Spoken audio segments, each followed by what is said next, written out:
Muy buenos días, Panamá. Hoy es miércoles 13 de julio. Usted nos ve por Next, Canal 21.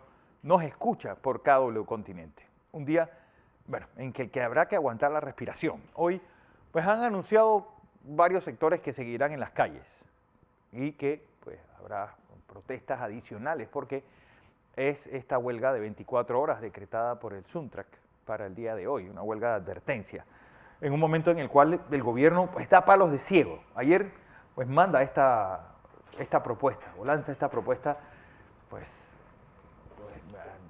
anunciando que reducirá 10% la planilla estatal, y haciendo un montón de restricciones, sobre todo de viajes al extranjero, uso de gasolina, uso de gastos hasta cierto punto superfluos.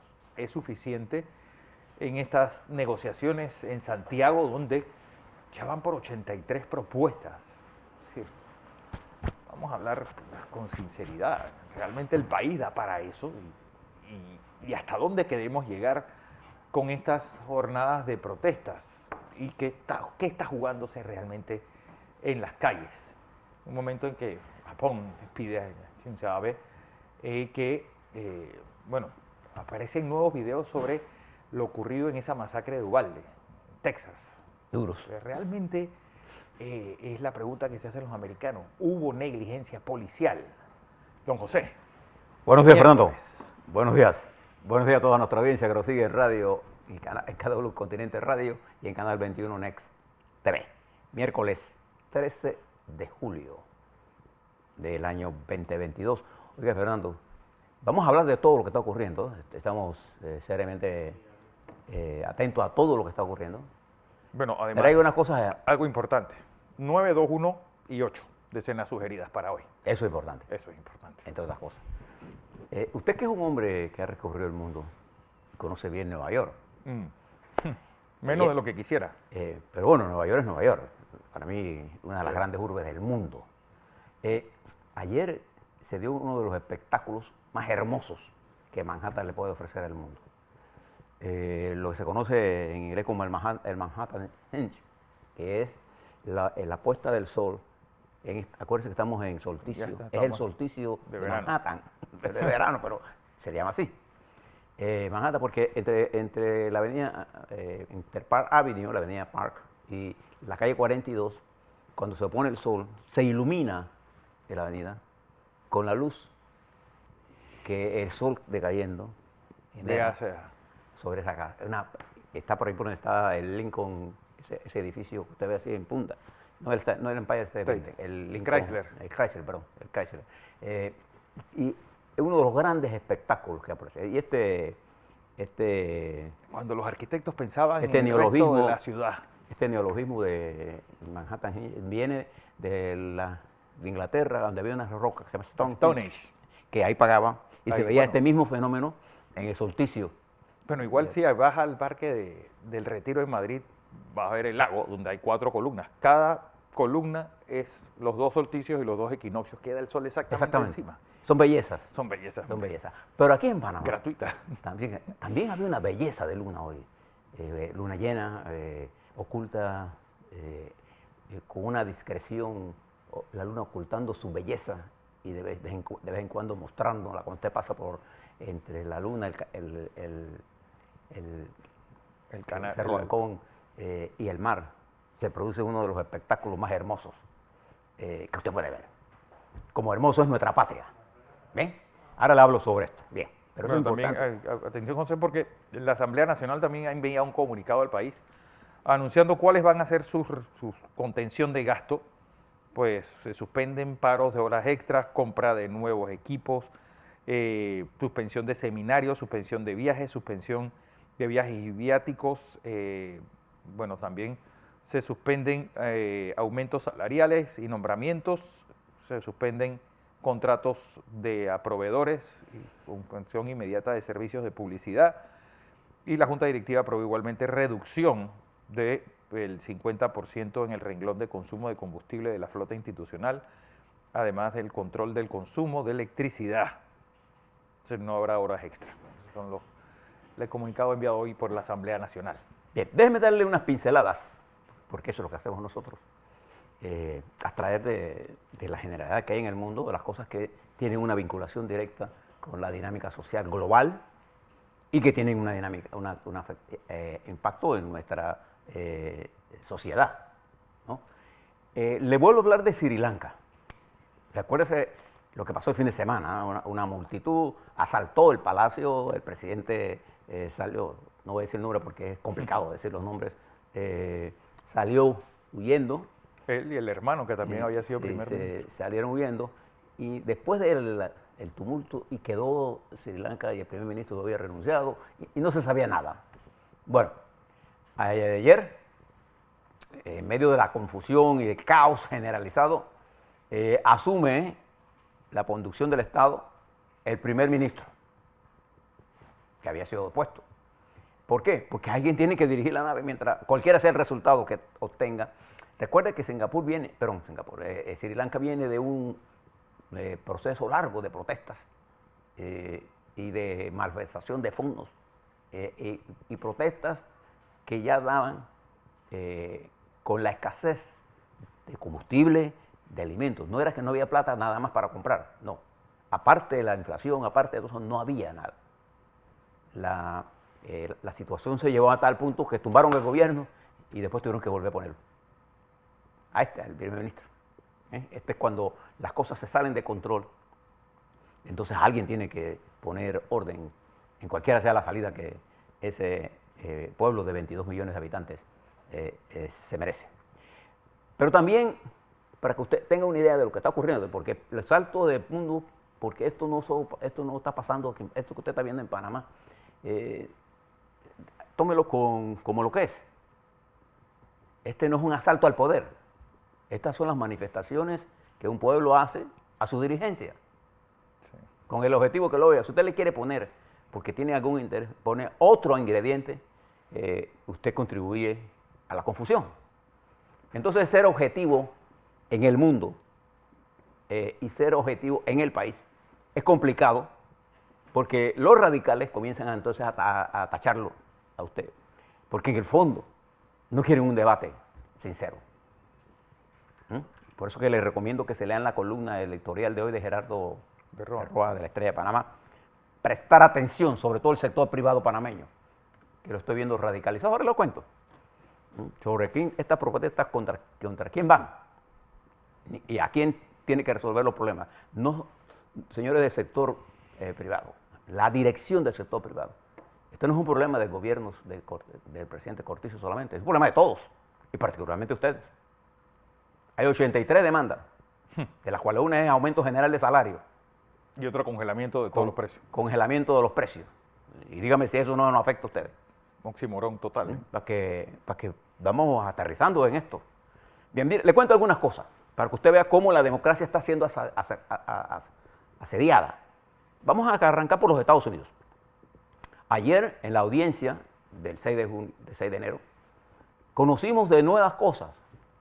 Las conspiraciones entre el presidente de los Estados Unidos y la ultraderecha, con testimonios de integrantes de esos grupos de ultraderecha. Ayer conocimos de cómo el aparato de Trump y el propio presidente impulsaron a esta gente al asalto, sabiendo Trump el día 6 que esa gente estaba armada y sabiendo que tenían instrucciones de asaltarlo, los empujó para allá. Y algunos testimonios dicen que él quería ir para allá. Así estaba el presidente dando quizás, Fernando, el golpe más duro a la democracia de los Estados Unidos, políticamente hablando. Afortunadamente, el vicepresidente Pence, de su propio partido, asumió la responsabilidad histórica de no caer en la trampa del trumpismo. Y la institucionalidad norteamericana, en todos los juzgados que se pasó y en la Corte Suprema de Justicia, no le dio la razón a Trump de que le habían robado absolutamente nada. Él perdió las elecciones, solo que se negaba a entregar el poder. Esto nunca había pasado en la historia de los Estados Unidos. No. Ni siquiera en la guerra civil. Y había testimonios de estos señores de la ultraderecha que decían: me siento avergonzado por lo que hice. Siento que traicioné a mi país por creer en mentiras. Afortunadamente, no pudimos lograr nuestro objetivo. Y le preguntaron: ¿ustedes creen que esto era bien? Dicen: no, Este fue un gran error de creer en lo que no es posible hacer. Bien, el asalto a la democracia sigue siendo un problema en los Estados Unidos. Ahora la Corte Suprema de Justicia, controlada por gente puesta por el presidente Trump, ha asumido al gobierno, a la sociedad norteamericana en un debate que ya había superado el tema del aborto, por ejemplo, y donde casi el 65% de la población norteamericana piensa que fue un error de la Corte Suprema de Justicia. Pero al final, realmente, ya hay que ponerse sinceros en un tema como este. Realmente es el derecho a suspender un embarazo, es un derecho. Es decir, que cada estado lo legisle, yo creo que es lo más lógico. Y eso fue lo que falló la Corte Suprema de Justicia de Estados Unidos. Que sea cada estado el que decida cómo quiere tomar este tema. Lo declaró ilegal federal. Sí, sí, bueno, que no va a haber una protección nacional, pero cada estado lo va a legislar. Pero al estar federal, los estados no tenían ese derecho. Esa es la gran diferencia. Entonces ahora, la democracia entra en un debate que ya había superado, ese es mi punto, en medio de los grandes problemas que afectan a la humanidad. De manera que si aquí llueve, allá no escampa. Piensen esto, piensen en Australia y la República Popular. Que mire el incidente que se dio ayer. Ustedes saben un poco de historia, deberán recordar el incidente del Golfo de Tonquín, que fue lo que determinó al final del día. Con el Maddox. La guerra de Vietnam se masificó a partir de ese incidente creado. Ni siquiera existió. Creado, exactamente. Pero ayer, Australia denuncia que un buque de su armada fue perseguido por un submarino nuclear chino y otro barco de guerra chino. Y denuncia que se desarrolla en el Pacífico Sur y en el Mar de la China una confrontación que en cualquier momento podría encender el mechero en otro lado del mundo. Miren lo grave de esta situación que se dio ayer. Bueno, esta base militar china en Samoa, eso es todo lo que se está... Fíjese este aspecto. En el momento también en que la República Popular China enfrenta un nuevo rebrote de una de las más fuertes y contaminantes variantes del Omicron, la BA.521, golpea nuevamente a China y a la política de contención de cero COVID. Shanghái puede ser paralizado nuevamente y ya hay sus poblaciones paralizadas. Y esto a nosotros nos preocupa porque China es uno de los motores de la economía mundial. Y si China se paraliza, una parte importante de la economía global se va a ver afectada, claro, en suministros y también en el requerimiento de cobre. Ayer el cobre cayó, nuevamente. Ayer el petróleo cayó, el WTI cayó a $95 el barril, a casi 8%. Estas son fluctuaciones y nosotros miramos la tendencia. No utilice nunca una acción de un día para establecer una tendencia. Una tendencia es el producto de medidas que uno puede hacer y hacer una curva de regresión para ver cuál es la tendencia a través de diferentes modelos de derivadas y de ecuaciones diferenciales para medir el tipo de cambio que se va dando en la perspectiva, no en el día. Por eso nosotros usamos curvas de más tiempo, con más mediciones. Pero ayer se produjo esta caída. Y esto está ocurriendo en el momento en que hay una amenaza, Fernando, de recesión. Y en nuestro continente, Chile subió su apreciación de inflación de 9,8 a 11,5%. Y Argentina ya no tiene cómo hacerlo. Puede ser 65, 75, 80, 100, usted coge cualquier número, pero va a ser un número altísimo lo que va a tener Argentina en inflación anual. Y mírenlo por dónde va Chile. Esta situación complicada de la inflación sigue desarrollándose porque la guerra de Ucrania no tiene un fin a corto plazo. Ucrania cuenta hoy con una artillería más sofisticada y logra destruir grandes almacenes de combustible y de municiones de Rusia Y la respuesta de Rusia es más bombardeo. Bueno, Y va a haber... ese anuncio del presidente Biden de más de 1.100 millones de dólares en ayuda militar a Ucrania. Sí, pero esa ayuda militar, esa ayuda es para mantener al Estado, o sea, pagar salarios, etcétera. La otra medida militar está llegando en forma continua. ¿Eh? Y Rusia está pidiendo drones en Irán para atacar los lanzamisiles de extraordinaria eficiencia que tiene el mundo occidental, mucho mejores que lo que tiene Putin. Sí. Aunque hay gente que no estudia todo, compare arma a arma. Y lo trágico de esto es que el pueblo ruso paga un precio, el pueblo ucraniano está pagando un precio extraordinariamente alto por defender su libertad, y el mundo y nosotros estamos pagando un precio altísimo por el incremento del precio del petróleo, por la incertidumbre, por el incremento de los alimentos y de los insumos para producir alimentos. Y es por eso que usted debe prestar atención al análisis sereno. Ninguna de estas cosas se resuelve con gritaderas, ni con consignas. Se resuelve en la mesa de diálogo analizando los diferentes escenarios. Si hay alguien que sabe de esto, es Suntra, Sí. que sabe hacer los cálculos y sabe cuando va a una negociación que pide A y queda probablemente en Z. Pero ellos saben cómo negociar, saben que esto es producto de un análisis determinado, sensato, y empresarios y trabajadores, y le hablo de Suntra y la Capa, llegaron a acuerdos. Cada 4 años llegan. Y no en medio de una situación en la que partimos de que los empresarios de la Capa no querían aumento. Sí. Y nosotros desde esta tribuna le dijimos que era inconcebible ese planteamiento. Y afortunadamente se llegó a un acuerdo, porque al final eso es lo que va a pasar. Bueno, los pisos y los techos. Uno empieza en un piso y otro empieza en un techo y llegan a la mitad. De eso va la negociación. También es importante señalarle que en nuestro país vecino, en Colombia, están pasando cosas interesantes. El proceso electoral que cambió el mapa político de Colombia, en cierta medida. Fíjese lo que pasó ayer, en estos días. El presidente electo recibe de los Estados Unidos el anuncio que un alto oficial de los Estados Unidos estará visitándolo antes del 7 de agosto para determinar políticas ambientales, políticas de paz, políticas de apoyo. Y el presidente electo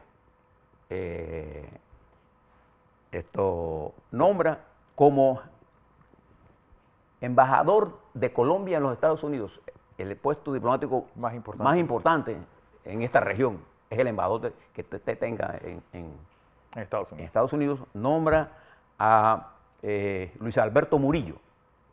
¿Quién es este? Este es un ingeniero experto en minas, graduado en Moscú, pero que trabajó muchos años en los Estados Unidos y es muy respetado en los Estados Unidos. Y trabajó en otras administraciones colombianas en ambiente.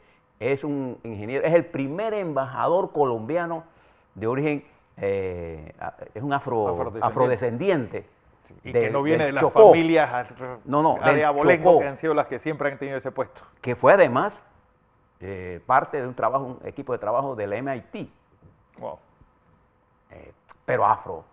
Es la primera vez que un embajador de descendencia africana llega a ser embajador de Colombia. Mire si está cambiando las cosas. ¿Y quién era este hombre? Este hombre fue el candidato a vicepresidente de Sergio Fajardo, que corrió contra Petro. Claro. Y él, en la segunda vuelta, se fue con Petro. Y Petro lo nombra embajador. Y los Estados Unidos, las autoridades del gobierno que tienen que dar el placer, que yo creo que ya se lo han tenido que dar porque si no, no habrían hablado de eso, dicen que este es un hombre de extraordinaria visión positiva en los Estados Unidos. Dice como Petro, cuando usted hable de la izquierda, siempre tenga que entender que no todas las izquierdas son iguales. Uno. Dos, igual que todas las derechas no son iguales. Igual que usted tiene que entender, por ejemplo, que si hay alguien que sabe cómo resolver la crisis en Ecuador, ese es el actual presidente, Guillermo Lasso. Exacto. Un hombre súper preparado, que sabe lo que tiene que hacer, pero que la estructura política no lo deja desarrollar. Y entonces nosotros tenemos que mirar lo que está ocurriendo allí, en esa experiencia, y mire lo que está confrontando el presidente Boris, Gabriel. Está confrontando el presidente chileno serias dificultades porque no es fácil gobernar.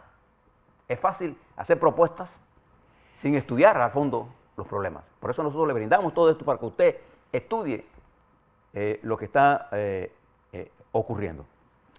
El presidente de los Estados Unidos, después de su reunión con el presidente López Obrador, Manuel López Obrador ayer, en la que López Obrador no se alojó en la casa del embajador porque el embajador mexicano de Estados Unidos tiene COVID. Tiene COVID, sí. Y se reunió en un hotel cercano. No quiso ir a la casa Blair. A hablar.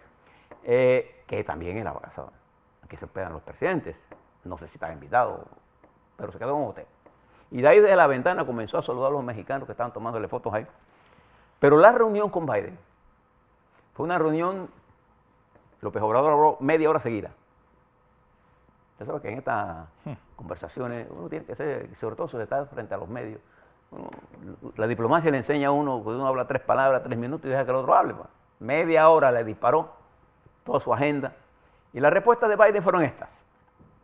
Ante migración, sí, es un problema. Vamos a ver, sí, pero esto es un problema continental. Este es un pase de Verónica. ¿Ah? Claro, un pase de Verónica, ¿no? Ole. ¿No? ¿Por qué? Una Verónica. Claro, y López Obrador reconoce en su intervención que a veces no nos gusta lo que hacemos y nos cae mal y nunca olvidamos. Él sabía lo que había hecho.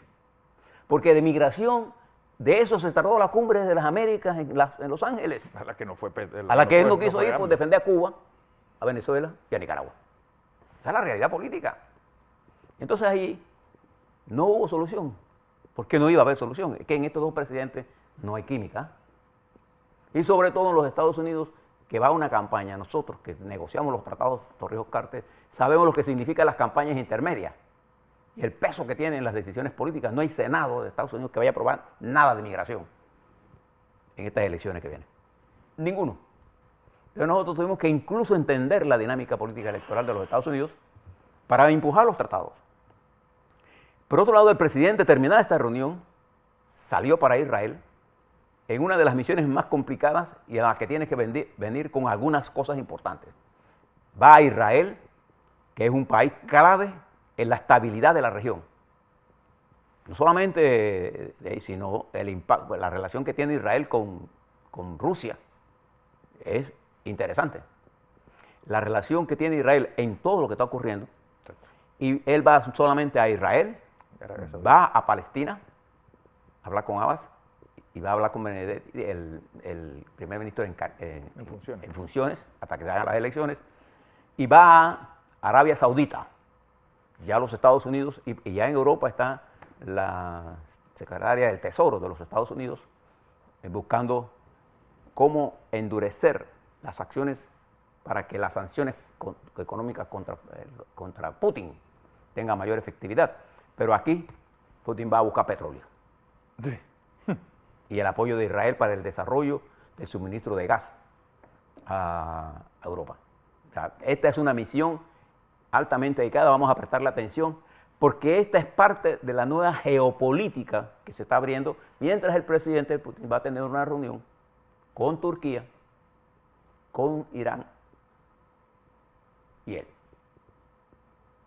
Y aquí se está moviendo el mundo en una situación, estas son placas tectónicas, además que cuando se desplazan producen terremotos políticos. Sobre todo porque al mismo tiempo va a estar Putin en Irán. Y sí. Eso, obviamente eso, estamos hablando no solamente de dos enemigos, Occidente y Rusia, sino de Irán y Arabia Saudita, que son las dos caras de una moneda en el mundo, es decir, son los enemigos históricos religiosos dentro de toda esa área. Y fíjese que en el marco de la situación que estamos viviendo, en la guerra de Ucrania, hoy la capacidad militar de Rusia se agota igual que se agota la capacidad militar se agota. Sí. Para este tipo de guerra. ¿Eh? Yo no estoy hablando de la capacidad nuclear, eso es otra locura. La capacidad, estamos hablando de dos estados, porque además Ucrania tiene un gran ejército. Si no, no le hubiera aguantado todo este zafarrancho al señor Putin se ha encontrado con un pueblo ucraniano que no fue a recibirlo, sino lo recibió fue a balazo. Y Europa no se dividió, se unificó y creció la OTAN.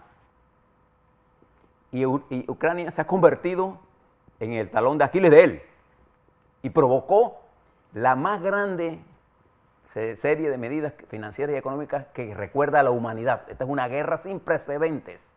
Quiero que lo tengamos aquí en consideración, porque esas medidas, solo Alemania ha capturado más de 15.000 millones de activos rusos. 15.000 millones de activos rusos. Y entre ellos estuvo líquido.